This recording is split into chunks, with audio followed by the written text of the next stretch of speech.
எங்கடா என் மலரு? பூ வாங்கிட்டு வரலையான்னு கேக்குறாங்க.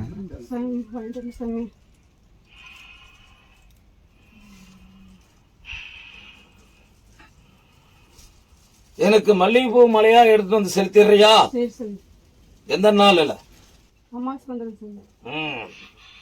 நடனமிட்ட கணக்கு பிரகாரம் ஏகாப்பட்ட மனக்குழப்பமும் ஏகாப்பட்ட சிந்தனையும் ஏகாப்பட்ட சிக்கலையும் நான் மாட்டி வெளியே வர முடியாம தவிச்சிட்டு இருக்கிறேன்.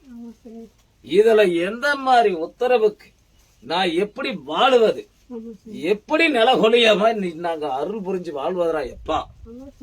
எங்களுக்குள்ளேயும் நோய் நொடி, எங்களுக்குள்ளேயும் சண்டை தீராத சண்டை வந்துகிட்டே இருக்கு. அருள் புரிய முடியாம இருக்கிறோம். மனசு நிம்மதியே இல்லாம ஒரு நாளும் வாழ்ந்துகிட்டு இருக்கிறோம்டா. இதுல இருந்து எங்களை எப்படா விமர்சனம் பண்ணி கொடுப்ப? உன்னை நாடி நான் வந்துட்டேன்டா எப்பா. ஒரு பொண்ணா கையேந்தி வந்துட்டேன். எனக்கு நிலையா கொண்டு என் குடும்பத்தை வாழ வச்சு மேனி மேல இருக்கிற பிப்புகளும் குடைச்சலுங்களும் என் மேனி மேல இல்லலாம் துள்ளுமான் என்ற கணக்கை எல்லாம் அருள் புரிஞ்சு எங்களை உள்ள விலைக்கு விட்டு நீத்து போய் உடம்ப பலனுக்கு அறிஞ்ச கணக்கு பிரகாரம் ஒரு மானிட பிறப்பா 4 பேத்துக்கு முன்னால கையேந்தாத அளவுக்கு நாங்க கேட்கிற இடமெல்லாம் கையேந்திக்கிட்டே நிக்குது.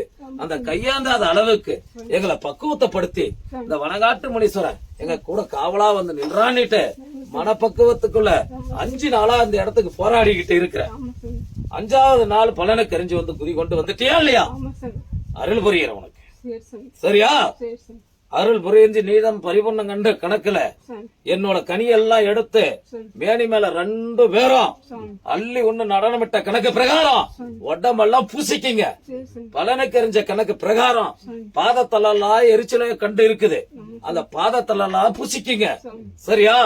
உத்தரவுக்கு பிரகாரம் எண்ணி அமாவாசையும் நிலகுறைய முடியாம இந்த வனத்துல உட்கார்ந்து இருக்கிற வனகாட்டு முனீஸ்வரனுக்கு 51 கனியை எலுமிச்சங்கனி மாலையை போட்டு பலனுக்கு அறிஞ்சு சூலாயுதத்தை எடுத்துட்டு வந்த மாதிரி இதே மாதிரி எனக்கு ஈட்டி செஞ்சு கொடுத்துறியா? என் ஈட்டி பலனுக்கு அறிஞ்ச கணக்கு பிரகாரம் எனக்கு ஈட்டி எடுத்துட்டு செலுத்திடுறியம்மா?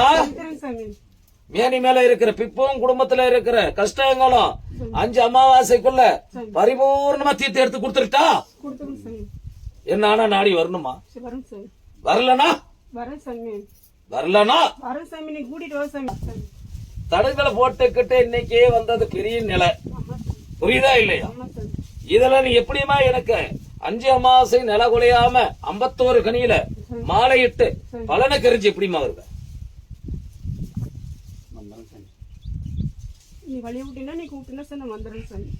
நான் உத்தரவுக்கு பிரகாரம் என்ன ஏறி வரும்போதுதான் மானிட பிறப்புகளை உதரத்துல இருந்து மேனி மேல ஒரு நாளும் ஒரு சொற்களை இருந்து விலைக்கு விட்டு பலனை கரிஞ்சு வருவோம்மா சரியா?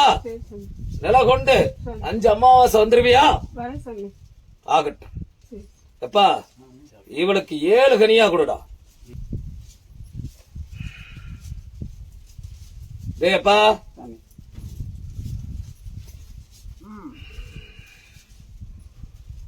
இப்ப நில தடுமாறி நிக்குதுடா. மனக்குழப்பமும் ஆகிக்கிட்டே இருக்கிறடா. வாழ்வதா இறப்பதான்னு மனக்கூட்டுக்குள்ளேயே அறிஞ்சுக்கிட்டு கிடக்குற. கண்ணீர் வெளியே விட முடியாம உள்ளுக்குள்ளேயே அழுந்துகிட்டு கிடக்குற. மனப்பக்குவம் சரியில்லை, போகங்களும் சரியில்லடா. நான் கொஞ்சம் கொஞ்சமா மனசை விட்டு பரிபூர்ணமா கொஞ்சமா மனக்குழப்பத்துல இருந்து வெளியே எடுத்துட்டு வந்து செலுத்திடுறேன் சரியா? அதனாலதான் 51 கனி பலனுக்கு அறிஞ்ச நெஞ்சு மேலேயும் மார்பு மேலேயும் தட்டி பலனுக்கு வரும்போது உங்களோட மனப்பக்குவத்துல இருந்து மன உள்ளத்துல வரைக்கும் இறங்கி உள்ளத்த வரைக்கும் பரிபூர்ணம் கண்டு வந்துருந்தா சரியா?